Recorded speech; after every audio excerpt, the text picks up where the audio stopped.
Hey, I'm Linda. Thanks for joining me this morning. In our quiet suburban neighborhood, my days always start the same.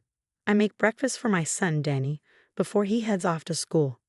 My husband, Tom, is usually already on the phone by then, laughing too loudly at whatever crisis his sister, Rachel, is having. This particular morning, the sun hadn't even fully risen yet, but there was Tom, coffee in one hand, phone in the other.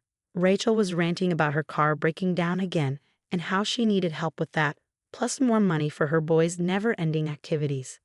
I've got your back, Ra. Let me see what I can do, Tom said, eager to please. I glanced at Danny, sitting quietly, eating his cereal as if he was trying to make himself invisible. It broke my heart to see him like that. When Tom finally hung up, I tried once more to bring up something that had been weighing on me. Danny's been really interested in that summer coding camp. It would be great if we could look into it for him. Tom barely looked up from his phone, scrolling through his messages. Yeah, but you know how tight things are right now, with my mom needing help and Rachel's kids needing new laptops for school. I pressed on. But what about Danny? His interests are just as important. Tom sighed, irritated. Linda, we've been over this. My family needs me. Before I could respond, the doorbell rang. It was Tom's mother, Eleanor, sweeping in with her usual air of superiority. She barely glanced at me before turning to Tom. Darling, you won't believe the morning I've had, she began, but I had already tuned out. I focused instead on packing Danny's lunch, feeling the familiar hollow ache in my stomach. This was the same cycle every day. Eleanor and Rachel calling with their emergencies, and Tom rushing to their rescue. As I handed Danny his lunchbox and watched him leave for school, I couldn't help but wonder how much longer I could stand to watch my son be put second to his cousins. That night at dinner, the absence of Danny's future in our family discussions was glaring. Tom talked about how he'd helped Rachel with her car troubles and transferred money to cover his nephew's new laptops. You should have seen how happy they were, Linda. I wish Danny understood the value of family like that, he said, completely missing the irony. My fork paused in midair. Family includes Danny, Tom. When's the last time you did something just for him? Tom frowned, clearly not expecting the challenge. He's fine. He doesn't need constant hand-holding. In that moment, it hit me. My husband's family was his priority. And somehow, Danny and I had become background characters in the drama of their needs. After dinner, Tom retreated to his office, mumbling something about managing funds for his mother. I sat at the kitchen table, staring at the uneaten food, the cold clarity of my situation settling in. I was alone in this, but I was determined to change it for Danny and for myself. The next steps wouldn't be easy, but as I cleared the dishes, I knew one thing for sure. I wouldn't let my son be forgotten. Not anymore. Later that evening, I logged into Danny's college fund account, something I always did with a sense of pride. But today my heart sank. The numbers didn't add up. Thousands of dollars were missing. Frantically, I double-checked, hoping I'd made a mistake. No such luck. I confronted Tom. You gave his college fund to Rachel's kids. Babe, they needed it for school. It's a good investment in their future. And what about Danny? His future doesn't count. Come on, it's not like that. He's smart. He'll figure something out. Family helps family. That's just it, isn't it? Tigu, Danny isn't family enough to deserve his own savings. Tom shrugged, feeling my anger. I'm doing my best here. No, you're doing what's easiest. You're avoiding conflict with your mom and sister by sacrificing your own son. The silence that followed was thick and uncomfortable. Tom's avoidance was answer enough. It was up to me now. Danny needed someone in his corner, and that someone was going to be me. A few days later, I found myself sitting in a local coffee shop, chatting with a mom whose son attended the same expensive private school as Rachel's kids. What started as casual talk about school fundraisers quickly turned into a strategic gathering of information. So the school is pretty selective with scholarships, huh? Must be a hefty tuition. Oh, absolutely. It's outrageous. But some people get creative with funding. Creative? How so? She leaned in slightly, lowering her voice. Well, you didn't hear it from me, but there's been talk, she said, lowering her voice. Some parents funnel money through different accounts, even for scholarships. There's a lot of politics involved. Politics. That word echoed in my head. Tom's family helps family suddenly seemed like something much darker, part of a system built on manipulation and secrecy. I thanked her for the chat, my mind racing.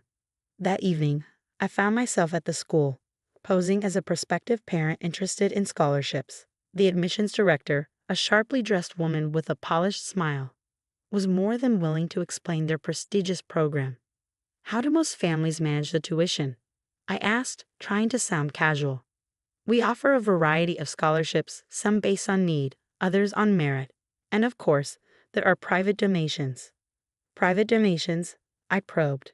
Yes, some of our benefactors are very generous. It allows them to give back and support the community. It's all very discreet, of course. Discreet. There it was again, the secrecy. It was clear there was something beneath the polished surface, a system designed to control through financial dependency. This was about more than money. It was about influence. As I left with brochures, a new sense of purpose filled me. If Tom and his family were part of this game, they weren't just risking Danny's future. They were part of a machine manipulating far more than just college funds. On the drive home, the streetlights blurred as scenarios raced through my mind. How many others were out there, silenced by the weight of financial dependence? How deep did this go? When I arrived home, I found Tom on the couch, flipping through TV channels. He glanced at me, his gaze hollow. "Find out what you needed?" he asked, barely paying attention. "More than you know, Tom. More than you know." The pieces were starting to fall into place. Tomorrow I put my plan into action, for Danny, for everyone trapped in this web of family first. I wasn't just confronting Tom anymore. I was preparing to expose the rot at the core. The next morning, as the sun crept over the horizon, I was already on my way back to the school. I clutched a folder of carefully prepared questions, all under the guise of exploring scholarships for Danny. But my real mission was to meet with Paula, the financial advisor I'd been introduced to during my previous visit. "Good morning, Paula. Thanks for meeting with me again. I really appreciate it." "My pleasure, Linda. I know how stressful it can be figuring out school funding. What can I help you with today?" "Well," I began. Lowering my voice, I heard from a few parents about the possibility of managing funds creatively here. I was wondering. Paula leaned in slightly, her voice dropping to a whisper. "It's not something we openly discuss, but yes, there are certain avenues we can explore, depending on your needs. I'm interested in scholarships, or maybe something a little more discreet. I'm not sure how it all works." She nodded and pulled a thick folder from her drawer. "Let's see what we can do for you. It's all about finding the right fit for your situation." As she flipped through the documents, I noticed names and figures, a trail of breadcrumbs. So all these contributions go directly to the students. Mostly yes, but in special cases, funds are managed through a third party.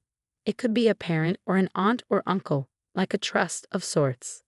"Exactly," she confirmed. "Bingo. And these trustees, could I see who they are, just for reference?" Paula hesitated, then pulled up a digital ledger on her screen. I scanned it quickly, and there it was, Rachel's name, not her son's, handling significant sums of money. "That's interesting," I murmured, filing the information away. As the meeting wrapped up, Paula mentioned something that made my pulse quicken. "You know, with all the scrutiny these days, we have to be careful. There's talk of an audit coming up, a thorough review of all accounts." "An audit?" I repeated, my heart racing. That sounds serious. It's all routine, of course, but yes, it makes everyone a bit nervous. "Understandable. Thanks for the heads up." I left with a smile on my face and my mind buzzing. The next step was clear. That afternoon, I paid a casual visit to Eleanor's house. Tom's mother loved to brag about her children's supposed generosity, and today was no different. "Tom has been such a help to Rachel and the boys," Eleanor gushed. "He's got such a generous heart. Our family always takes care of each other." "I heard the school might be having an audit soon," I said, as innocently as I could. "It's great that everything's so transparent, isn't it?" Eleanor froze, her cup of tea halfway to her lips. "An audit? But why?" "Oh, I'm sure it's just routine. Audits are good for peace of mind, making sure every dollar goes where it's supposed to." I could see the worry creep into her expression, the seed of doubt firmly planted. "Well, yes, I suppose I'll mention it to Rachel. Probably for the best." As I left Eleanor's house, I could feel my plan coming together. The mention of an audit would spread through Tom's family like wildfire, and with Rachel and Tom's shady financial dealings, Panic was inevitable. The next morning, I was in the kitchen when the phone rang. The caller ID showed the school's number. My heart skipped a beat. "Good morning, this is Paula from the school. We've started a preliminary review of our accounts, and while it seems there might have been some irregularities." "Really? That sounds concerning," I said, feigning surprise. "Yes, we've received a few anonymous tips. We're looking into everything very thoroughly." "That must be a huge hassle." "It is, but it's necessary. We take the integrity of our funding very seriously." I could almost hear the sweat forming on her brow through the phone. The trap was set, and now I just had to wait for it to spring. Hours later, as I was watering the plants, Tom burst through the door, his face flushed with a mix of anger and confusion. Eleanor followed closely behind, wringing her hands, her usual composure replaced by an unmistakable worry. "Linda, what have you done?" Tom roared, slamming the door behind him. "Me? What are you talking about?" "They're auditing the school. They're asking about the money I sent for Rachel's boys," Eleanor interjected, her voice cracking under the strain. "Money you never should have sent," I replied, keeping my voice calm. "You've embarrassed us all. If this gets out, our reputation," Eleanor began, but I cut her off. "Your reputation was built on lies, Eleanor. You stole from your own son." "I was helping my family," Tom protested, his voice defensive but faltering. "At what cost, Tom? Who's your family, really?" He couldn't answer. His silence was a deafening admission of guilt. That evening, the fallout was palpable. Word spread quickly, as it always does in tight-knit communities. Neighbors whispered, their eyes darting toward our house, filled with a mixture of pity and judgment. The phone rang again. It was Rachel this time, her voice frantic. "Tom, what have you done? They're asking about the scholarships, the money." "It was for you and the kids, Rachel," Tom stammered, desperation creeping in. "I did it all for you." "You've put us all at risk," she snapped. The blame game began, phone calls flying back and forth, accusations ping-ponging between family members as the whole unit began to crumble under the weight of deceit. In the eye of the storm, I sat quietly. The fury I once felt was replaced by a cold, steady resolve. This was necessary. This was justice. By the time the next community meeting rolled around, the whispers had turned into full-fledged shunning. As Eleanor, Rachel, and Tom walked into the room, people visibly distanced themselves, moving away, leaving empty spaces around them. The isolation was stark and unmistakable. "See what you've done," Eleanor hissed at Tom, her voice venomous as they sat down. "I did what I thought was right," Tom muttered, but his voice lacked conviction. "You fought wrong," I said, standing up. The room fell silent. "We trusted you, Tom, but you and your family played us for fools, using your own son's future as collateral. But no more. This community does not tolerate deceit." As I sat back down, I could feel the weight of many eyes upon me. There was a shift in the room, a nod here, a whispered agreement there. The tide was turning. When I returned home, the sky was streaked with the fiery hues of sunset. The hardest part was over. Our once quiet town, uneventful and serene, now buzzed with the aftershocks of a scandal that had exposed the cracks in what was once thought to be a model family. Tom's actions had not only put his job at risk, but also dismantled the pedestal his family had built for themselves. The next day, as I walked into the cafe, I could feel the weight of many glances, this time not of pity but of respect. I sat down with the school principal and a few local benefactors. Their tone had shifted completely. "We've been discussing Danny's situation," the principal began, "and we all agree that a bright young man like him shouldn't suffer for his father's mistakes." "Absolutely," one of the benefactors added. "We're looking into a scholarship to cover his tuition for the coding camp he's interested in." It was a testament to the resilience and compassion of our community. "Thank you," I said, warmth flooding through me. "This means more than I can express." As I left the cafe, I felt lighter than I had in months. Neighbors waved, some stopping to offer their support and help. It was a stark contrast to the isolation now surrounding Tom, Eleanor, and Rachel. At home, I found Danny working on his homework. When I told him the news, his face lit up with the brightest smile I'd seen in a long time. "Really, Mom? That's awesome. I won't let you down." "I know you won't, honey. This is your time to shine." Later that day, I found Tom sitting alone in the park, a shadow of the man who once held his head so high. He didn't notice me at first, but when I approached, he looked up, surprise flashing briefly across his face before it was replaced by resignation. "I just wanted to tell you," I said, "Danny got the scholarship. He's going to that summer camp after all." "That's good. He deserves it," Tom muttered, his voice barely above a whisper. "Tom, it didn't have to be this way." "I know," he sighed. "I just thought I was doing the right thing. I didn't see." "That's just it," I said softly. "You didn't see because you didn't want to. You chose not to see us, your own family." He nodded, the weight of his choices finally settling in. "I guess I have a lot to think about." "Yes, you do." I turned and left him to his thoughts. The road ahead for him would be long and filled with challenges of his own making. But for Danny and me, the future was looking brighter. We had weathered the storm, and with the support of those around us, we were ready to rebuild, stronger and wiser.